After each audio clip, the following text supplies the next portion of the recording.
Acho que a falta de... Foi certo.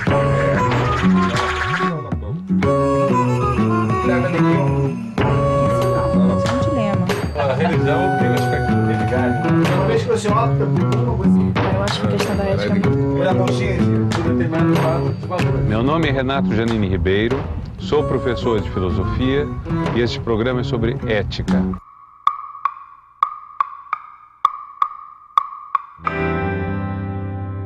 Nunca tanta gente no mundo pôde votar com liberdade. Nunca tanta gente pôde escolher a profissão ou parceiro de amor. Mas também os direitos sociais estão diminuindo. Por isso, há muita discussão se a liberdade e os direitos estão crescendo ou não. Hoje, quando discutimos a sociedade e a política, a principal questão é da liberdade e dos direitos. Antes, a política usava a linguagem da ordem. Hoje, ela emprega o vocabulário da liberdade. Para mim, a liberdade é poder escolher o que eu tenho vontade, é fazer o que eu tenho vontade. Para mim, liberdade é isso, é poder fazer. Infelizmente, a gente não é totalmente livre, porque se a gente fosse livre para escolher alguma coisa em nossa vida, a gente escolheria viver bem, não é isso? Mas, infelizmente, isso não acontece. Na verdade, é você saber viver com limites. Limites seus, não impostos por ninguém. Aumentaram as liberdades, mas nem todos ganham com isso. Há pessoas que sentem que não cresceu a sua liberdade. A sensação de que a liberdade se ampliou, mas só para os outros, é muito dura. Por isso, tanta gente protesta contra a sociedade atual. Mas não é que ela seja menos livre. É que não ter liberdade ficou muito mais difícil de suportar hoje do que no passado.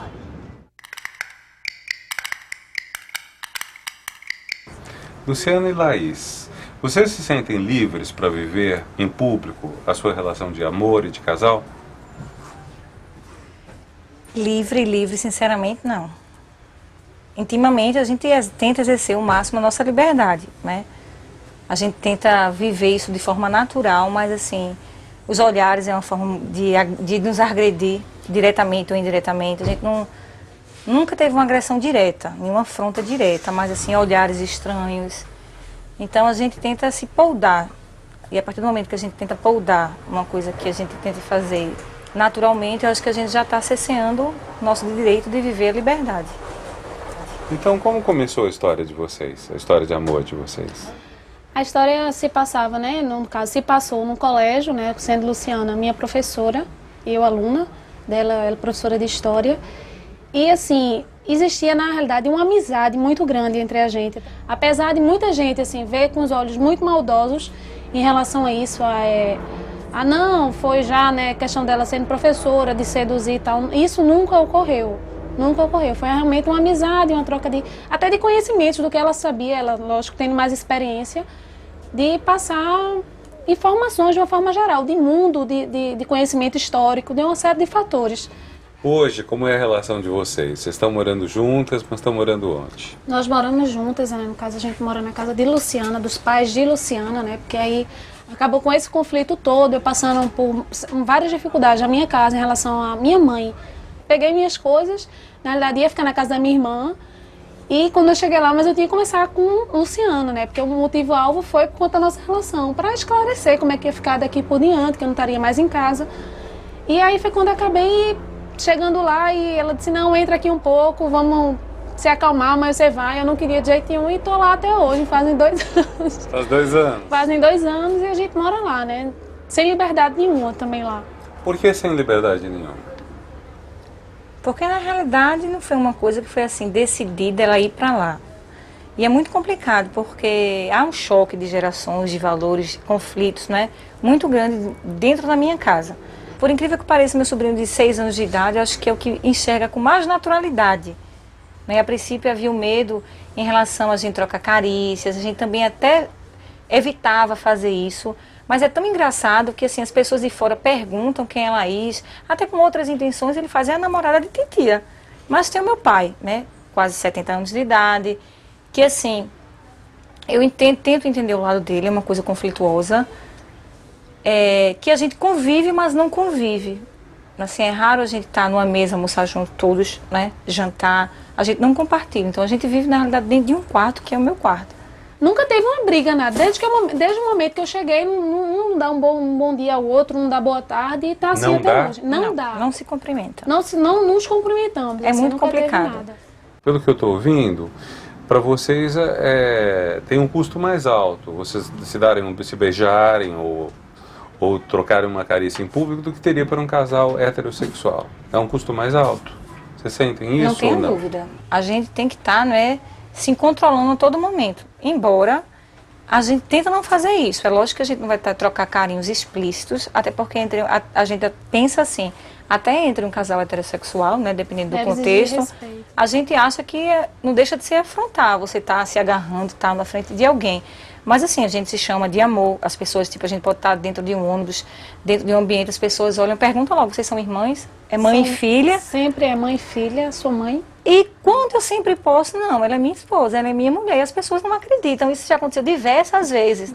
Mas quer dizer, para você, quando você pensa em liberdade, para você é muito claro que essa é uma liberdade que você sente falta, que você Isso é sente uma que está desprovida.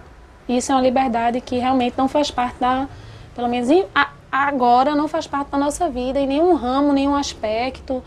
É sempre muito preocupado com os olhares alheios, de tudo, de pensamentos, de respeitar. Não sei até onde vai essa sentido, essa terminologia respeito, onde é que até vai, né? Porque eu não sei se a gente está respeitando ou se a gente está contribuindo para essa hipocrisia da sociedade, né? Mas na concepção ainda atual, a gente acha que isso é um respeito, então a gente procura respeitar as pessoas.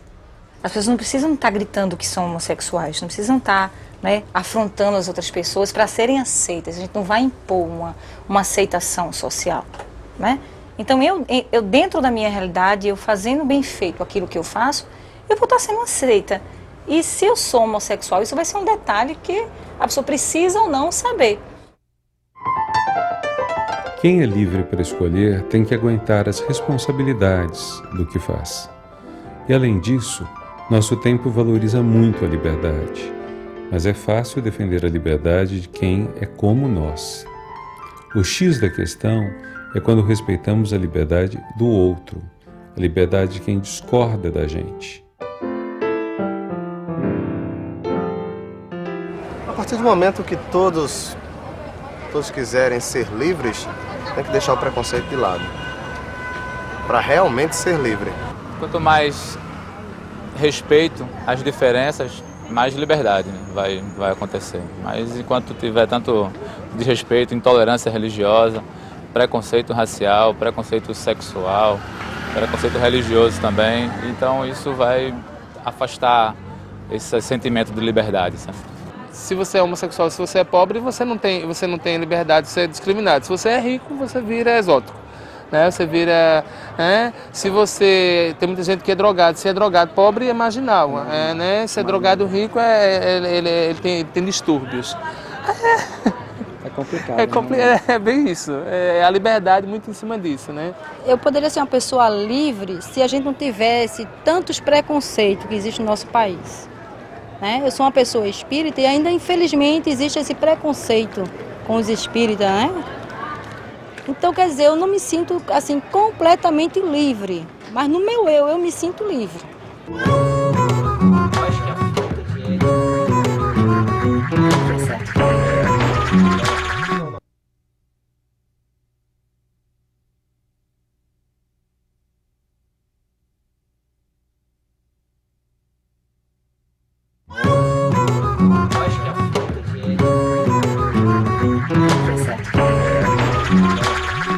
Uma das liberdades mais básicas é de ir e vir.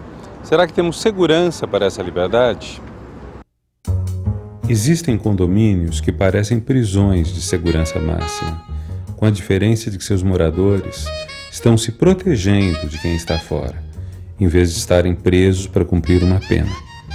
Mas será que eles não se sentem aprisionados, sem liberdade para suas crianças brincarem fora do prédio, para os jovens saírem para passear, enfim, sem direito ao espaço público, sem direito à rua? Fernando, cada vez mais pessoas da classe média alta são vítimas de assalto e de violência. Como foi a sua experiência disso e o que isso mudou na sua liberdade de ir e vir? Assim, foram vários, né? Hoje eu coleciono 5, se não me engano, 5 ou 6 assaltos, não lembro de todos. Assim, o mais grave foi quando eu estava no comércio da época da minha família, uma padaria. Aí entraram 5 pessoas armadas e no final, na fuga, né, eles, não sei se para dispersar a atenção ou se assustaram comigo, nunca tenha reagido. Tinha o quê? 15 anos, 14, sei lá, coisa assim. E eles deram 2 disparos a queima-roupa, né? Aí um bateu aqui e o outro raspou. Depois eu tentei ainda trabalhar, mas você ficava meio assustado com todo mundo que chegava, você ficava... Pô, esse cara vai me assaltar agora, esse cara vai puxar a arma e vai, sei lá, dar um tiro. Outro foi... Engraçado, foi exatamente de ontem, que foi meu aniversário, dia 15 de março, fez 3 anos, que foi justamente na data do meu aniversário, numa casa que eu morava, uma casa bem ampla, que tem um terreno bem... Era meio hectare, num subúrbio. E... Assim, a partir desse assalto a gente definiu que tinha que se mudar para um prédio. Assim, por mais que isso tolhesse a liberdade daqui de dentro, a privacidade, etc e tal, a gente achou que era a melhor opção.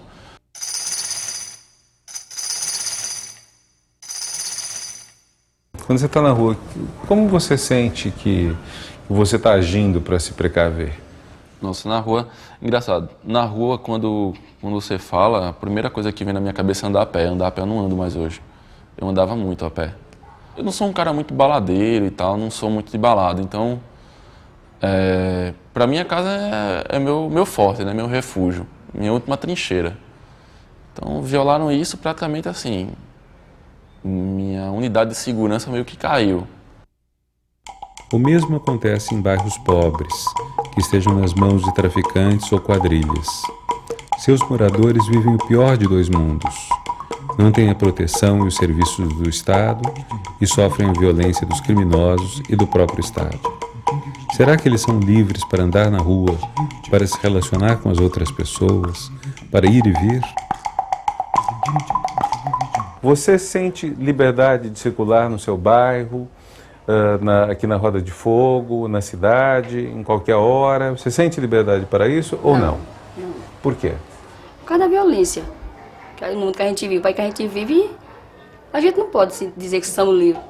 Eu não vou dizer que eu vivo tranquila, eu não vivo não, porque eu trabalho, ligo toda a minha casa, não tem hora para sair, não tem hora para chegar. Parada de ônibus, caminho que a gente vive. A violência sempre está por todo lado que a gente se vira. A gente sai de uns cantos, a gente vai para uma praia, aí de bicicleta, arriscado, o cara chega uma pessoa, roubar a bicicleta da gente, além de roubar, eles matam. É o que acontece aqui hoje em dia. A gente gosta de chegar no final de semana, gosta de sair um pouquinho pra se divertir, tomar um negocinho que todo mundo gosta no final de semana. A gente não sai. Vocês não saem? Não, é dificilmente eu sair. Bebo mais em casa, luto mais em casa. Vocês ficam a maior parte do tempo, fim de semana em casa? Todos? Eu brigo direto aqui, mas é um jeito de viver em casa. Briga direto? Eu brigo com ele, porque eu quero sair. Mas ele fica, mas rapaz, em casa a gente tá mais tranquilo, porque a gente lá tá... Tá seguro, né? Mas dá um pouco de segurança em casa, né? Mais do que na rua, né? Ou outros lugares assim, bar, uma coisa assim. E o cuidado que vocês têm com os filhos, em função da segurança? Tenho muito cuidado com eles. É uma preocupação grande? Demais. Aí, no dia que ele sai, aí pra me preocupar é demais. Eu fico doidinha aqui, perreada, dando conselho. Tenho muito cuidado.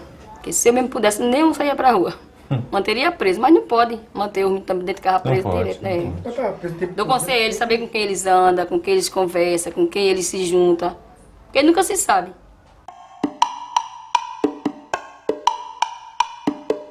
A sociedade em si sofre toda.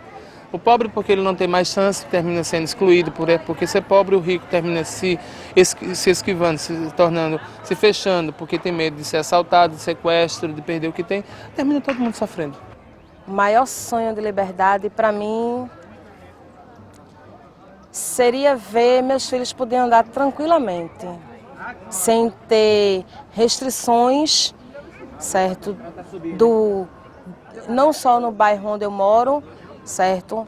Mas no país em todo, por completo, e que todo mundo pudesse sair de casa tranquilamente, sem pensar, eu posso ser assaltada, eu posso ser assassinada. Eu acho que esse aí seria um sonho.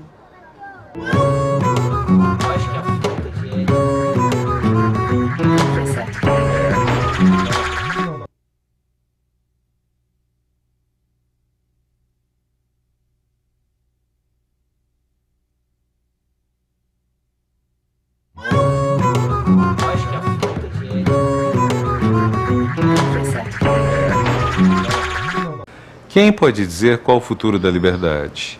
Aumentaram muito o respeito ao outro, o respeito ao diferente. Mas o século XXI começou com a destruição das Torres Gêmeas. Isso deflagrou um processo de redução das liberdades. O controle pelo Estado aumentou muito no mundo.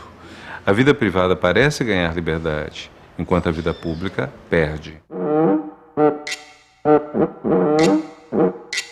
Silvio Meira, você que é uma das referências nacionais da informática e da aplicação dela, como você vê o futuro da liberdade? Informática e tecnologia em geral pode ser essencial para aumentar o grau de liberdade das pessoas à medida que habilita muito mais gente a ter acesso à informação. Nós vivemos numa era da informação e viver de assimetria de informação na era da informação é seguramente uma diminuição da liberdade. Mas, ao mesmo tempo, essa mesma informática que conecta e habilita ao acesso, ela pode servir para vigiar e para controlar. E aí ela diminui. Como quase todas as coisas da engenharia, vai ser muito tenso. Vai ser muito tenso. Por um lado, nós vamos querer ter mais coisas, mais conexões. Por outro lado, essas conexões permitirão análises. Permitirão que a gente saiba o que as pessoas estão fazendo, como já permitem hoje. Qualquer pessoa que usa um cartão de crédito, eu, o banco do cartão, sei onde é que ela está por saber onde ela está passando o cartão. Uma empresa de celular sabe exatamente onde você está com uma diferença de centenas de metros. Se o seu celular tiver um GPS, eu sei com uma diferença de metros. Então eu posso localizar hoje quase qualquer pessoa em quase qualquer lugar do mundo e saber o que é que ela está falando, como se fosse uma espécie de um grampo automático e contínuo. Então essa tensão no futuro próximo vai ser muito mais intensa do que ela é hoje e a tecnologia, mediando cada vez mais as relações entre as pessoas e delas com toda a sociedade, com todos os sistemas tecnológicos ao redor, vai criar um número muito grande de discussões e possibilidades filosóficas, éticas, morais. Michel Zaidan, você que tem feito trabalhos importantes sobre globalização e política democrática, como você vê esse antagonismo entre liberdade e controle que parece marcar o nosso tempo? Eu não sou daqueles que têm uma visão otimista, né, muito otimista em relação a esses novos meios. Eu acho que eles servem mais para controlar do que para libertar. São controles que a gente não vê assim a olho nu, né, e que pode lutar contra eles. Pelo contrário, a gente se habitua e a gente se acostuma e às vezes até a gente gosta de que de fato exista essa rede de controles. Eu não tenho uma visão muito otimista nesse sentido de que esse novo paradigma tecnológico ele vem realmente para provocar uma revolução, digamos assim, na sociedade. Eu acho que vem para convalidar, de certa maneira, um tipo de dominação que é cinzenta, né? Uma dominação que ela não é perceptível a olho nu.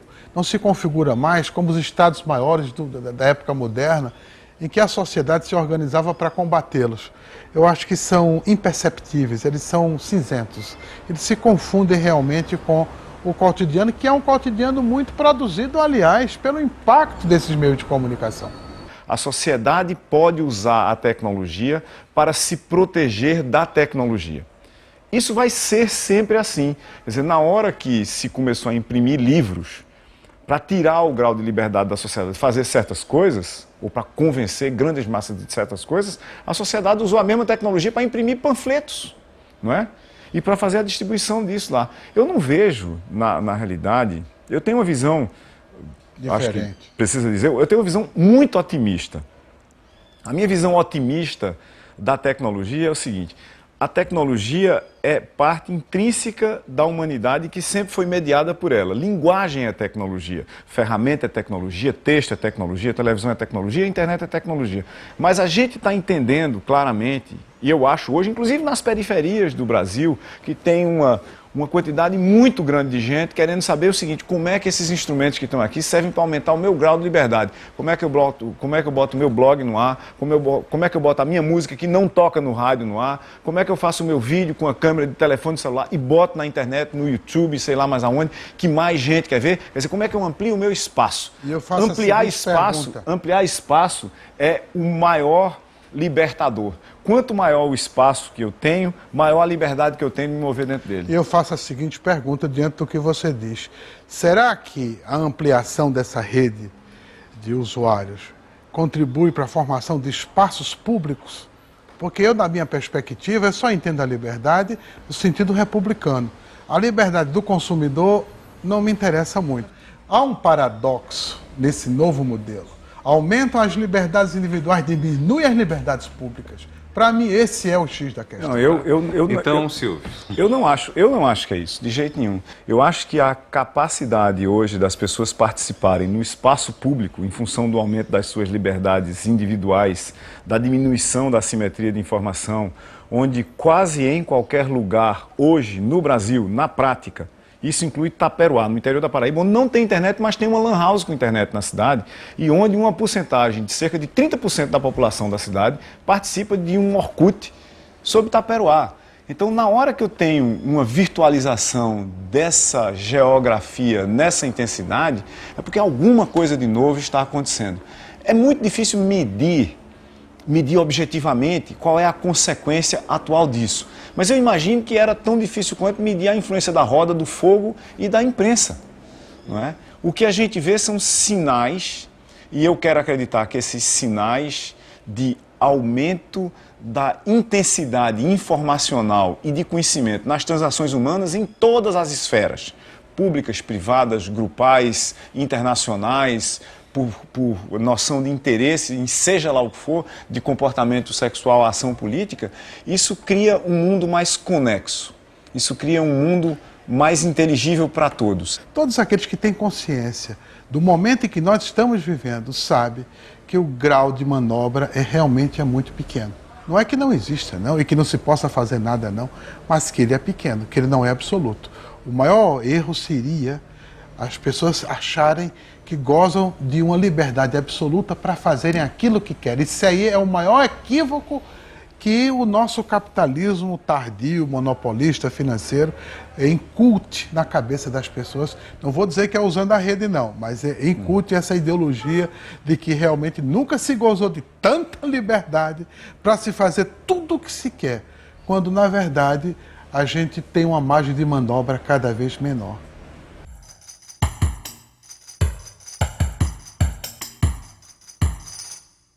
A gente enxerga que essa tecnologia está provocando um acesso maior à informação.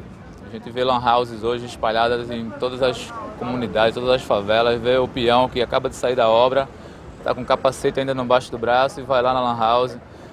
A princípio, acessar esses sites de relacionamento, essas coisas, mas quem sabe depois ele acaba procurando um site de um jornal, para saber alguma notícia do que está acontecendo no mundo.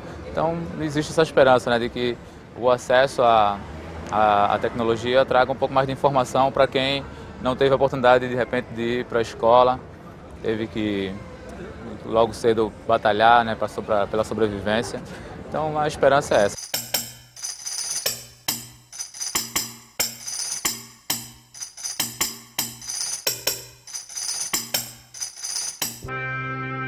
Qual é o futuro da liberdade?